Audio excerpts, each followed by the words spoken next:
बिस्मिल्लाहिर्रहमानिर्रहीम, अस्सलाम वालेकुम। मैं फैज़ान रिजवी हूँ और आप मेरे यूट्यूब चैनल और फेसबुक पे देख रहे हैं। आज 18 अगस्त 2022 है, दिन है जी थर्सडे, जुमेरात का 176वां रोज़ था आज रूस और यूक्रेन के दरमियान जारी जंग का। गुज़िश्ता रोज़ भी हमारी बात नहीं हुई तो कोशिश करेंगे कि दोनों दिनों को कंबाइन करके इस वीडियो में आपके साथ मैं इंफॉर्मेशन शेयर कर लूँ। बहुत इंपॉर्टेंट अपडेट्स हैं। क्रीमिया पर जो हमला हुआ, हमला क्या हुआ, 4 हमले हुए हैं टोटल।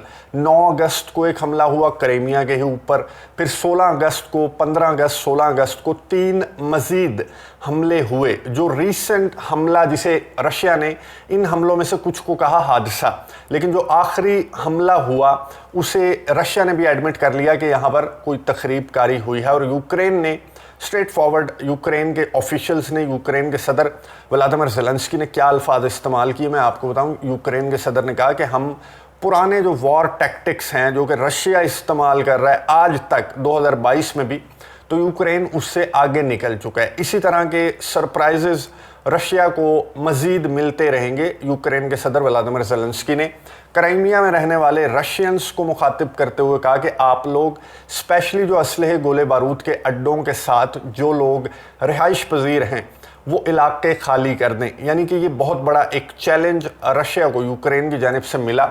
अगस्त के महीने में 9 अगस्त से लेकर 16 अगस्त तक के 4 हमले यूक्रेन की जानिब से किए गए, जिन्हें रोकने में और पकड़ने में रशिया कामयाब नहीं हुआ। अच्छा, सवाल किया गया यूक्रेन के डिफेंस ऑफिशियल्स से कि आप क्रीमिया पर हमला कर रहे हैं। एक तो रशिया ने आपको वार्न किया था और दूसरा, क्या वेस्ट को, नेटो ममालिक को, यूरोपियन कंट्रीज़ को आपने कॉन्फिडेंस में ले रखा है, क्योंकि उन्होंने आपको मना किया था कि ये जो असलहा वो प्रोवाइड कर रहे हैं वो आपने रशिया के ख़िलाफ़ इस्तेमाल नहीं करना, रशिया की टेरिटरी को निशाना नहीं बनाना। तो यूक्रेन के ऑफिशियल्स ने जवाब दिया कि क्रीमिया हमारा हिस्सा है, हमारे मुल्क का हिस्सा है, रशिया का हिस्सा नहीं है। और वेस्ट और नेटो को मालूम है और उनके साथ बातचीत करने के बाद ही हम क्रीमिया को टारगेट कर रहे हैं। यानी कि अब यूक्रेन के ऑफिशियल्स जो हैं वो मानने लगे हैं खुलेआम कि ये जो भी हमले किए गए क्रीमिया पर वो यूक्रेन की जानिब से किए गए। और ये सारी प्लानिंग जो है, जिसे वो मॉडर्न वॉर टैक्टिक्स का नाम दे रहे हैं, ये सारी प्लानिंग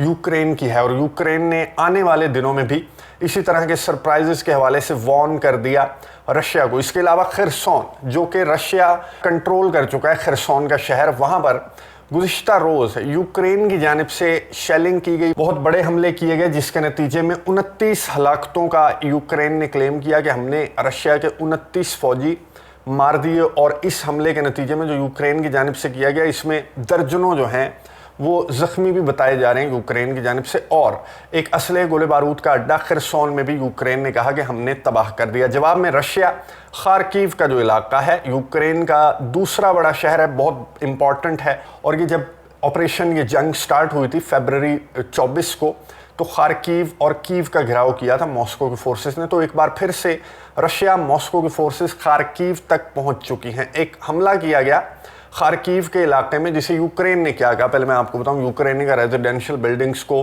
निशाना बनाया गया रशिया की जानिब से, जिसके नतीजे में 4 से 6 लोग जो हैं वो हलाक हो गए। और वो ये बताया गया कि वो यूक्रेन के शहरी थे, क्योंकि ये हमला सिविलियन इलाके में, सिविलियन आबादी में किया गया। लेकिन रशिया की डिफेंस मिनिस्ट्री ने कहा कि हमने खार्किव के अंदर सक्सेसफुली टारगेट किया है फॉरेन फाइटर्स को। और इसके नतीजे में, ये जो हमने स्ट्राइक्स की हैं, इसके नतीजे में 90 फॉरेन फाइटर्स, रशिया ने क्लेम किया। यूक्रेन कह रहा है कि 6 के करीब सिविलियंस हलाक हुए हैं और रशिया कह रहा है कि 90 से ज़ायद फॉरेन फाइटर्स हमारी इन स्ट्राइक्स के नतीजे में हलाक हुए हैं और दर्जनों ज़ख्मी भी हैं। यानी कि यूक्रेन की जानिब से खरसोन और रशिया की जानिब से खार्किव पर बड़े हमले किए गए, जिसके नतीजे में दर्जनों हलाकतों और ज़ख्मी होने के भी दावे दोनों ममालिक की जानिब से सामने आए। एक और जो मरकज़ बना हुआ है लड़ाई का, एक तो सदरन यूक्रेन के अंदर खरसोन का शहर, ईस्टर्न यूक्रेन के अंदर डोनेट्स्क और खार्किव का शहर, और तीसरी जो जगह बहुत इंपॉर्टेंट पॉइंट है ज़पोरिज़िया का पावर प्लांट। वहाँ पर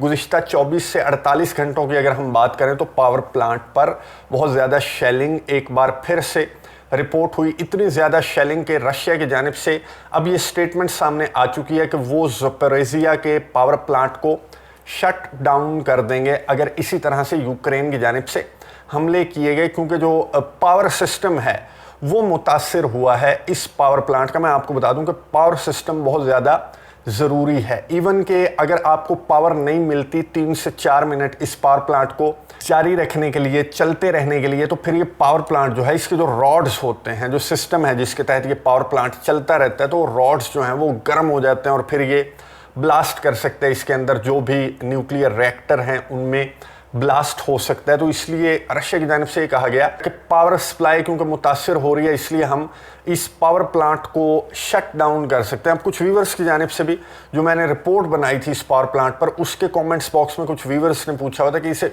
शट डाउन कर दो, सिंपल है, ना कोई हादसा होगा, शेलिंग होती रहेगी, क्योंकि मैदान जंग में पावर प्लांट को शट डाउन कर दो, बंद कर दो। तो मैं आपको बता दूं कि ज़पोरिज़िया का पावर प्लांट यूक्रेन 25% यूक्रेन को बिजली प्रोवाइड करता है, 40 लाख घरों को रोशन करता है ये पावर प्लांट, और इसे शट डाउन करना, इसे बंद कर देना इतना आसान सोल्यूशन नहीं है, जो कि अब रशिया की जानिब से खैर यूक्रेन को कहा गया है, जिसकी जानिब से बहुत ज़्यादा हमले। और यूक्रेन ने यह भी कहा कि इस पावर प्लांट के अंदर रशिया ने बहुत हैवी वेपनरी रखी हुई है, बहुत लीथल वेपन पहुंचाया गया है, जिसमें मिसाइल्स भी शामिल हैं, जिसे डिनाई किया रशिया ने कि इस तरह के कोई मिसाइल्स या इस तरह का कोई लीथल वेपन हमने इस पावर प्लांट के अंदर नहीं रखा, क्योंकि पावर प्लांट इटसेल्फ ये एक बहुत लीथल वेपन है। पावर प्लांट जो है, ये जो रिएक्टर हैं, इस पावर प्लांट के 6 रिएक्टर हैं, मेरे मुताबिक तो 6 मिसाइल्स के बराबर इनकी पावर है, और अगर ये तबाह हो जाएं या इनको निशाना बनाया जाए तो फिर किसी लीथल वेपन की ज़रूरत नहीं रहेगी। लेकिन यूक्रेन बार बार ये क्लेम कर रहा है कि रशिया ने इसे मिलिट्री बेस में कन्वर्ट कर दिया, ये देखते हुए कि जाहिर है यूक्रेन की जानिब से पावर प्लांट पर तो हमला नहीं किया जाएगा, लेकिन यूक्रेन पावर प्लांट पर भी हमला कर रहा है बगैर ये देखे, इस रिस्क को देखे बगैर कि इससे कितना बड़ा नुकसान हो सकता है। International atomic energy agency, United Nations के चीफ दौरा करने वाले हैं ज़पोरिज़िया पावर प्लांट का कल के रोज़, जुमे को वो दौरा करेंगे। वो पहुंच चुके हैं लवीव, यूनाइटेड नेशंस के चीफ वो मुलाकात करेंगे यूक्रेन के सदर व्लादिमीर ज़ेलेंस्की और तुर्की के सदर रजब तय्यिप एर्दोगान से। मैं इसके हवाले से कि जो मुलाकात होनी है, इसका एजेंडा क्या है, इसमें अमन पर, पीस टॉक्स पर, जंग बंदी पर भी बात होनी है, इसका एजेंडा क्या है, मैं एंड स्क्रीन पर इस मुलाकात का एजेंडा, उस पर मैंने एक सेपरेट वीडियो बनाई हुई है, मैं आपको दे दूंगा। और रात को इन तीनों की प्रेस कॉन्फ्रेंस भी मुतवक्के है, तीनों जो सरबराहान हैं प्रेस कॉन्फ्रेंस भी करेंगे, और उस प्रेस कॉन्फ्रेंस के हवाले से सेपरेट एक डिटेल्ड वीडियो में आपके साथ शेयर करूंगा कि तुर्की के सदर रजब तय्यिप एर्दोगान किस हद तक कामयाब हुए हैं, क्या बातचीत की टेबल पर लाने की कोई उम्मीद बनती है। और ज़पोरिज़िया के पावर प्लांट के हवाले से रशिया ने एक और बात की कि जुमा को जो यूनाइटेड नेशंस के चीफ का विजिट है ज़पोरिज़िया पावर प्लांट का, तो उससे कबल यूक्रेन बहुत बड़ा हमला करेगा, और वो हमला स्टेज्ड होगा सिर्फ रशिया को बदनाम करने के लिए। तो रशिया ने अपने जो तहफ़्फ़ुज़ात हैं वो बता दिए। रशिया इस पावर प्लांट को यूक्रेन के या यूनाइटेड नेशंस के हवाले करने के लिए बिल्कुल तैयार नहीं, हाँ शट डाउन करने के लिए मुकम्मल तौर पर तैयार है। इस मुलाकात पर, इस दौरे पर नज़र रखेंगे, बहुत इंपॉर्टेंट है, आपको अपडेट्स देता रहूँगा। अगली वीडियो तक के लिए इजाज़त दीजिए, अल्लाह हाफ़िज़।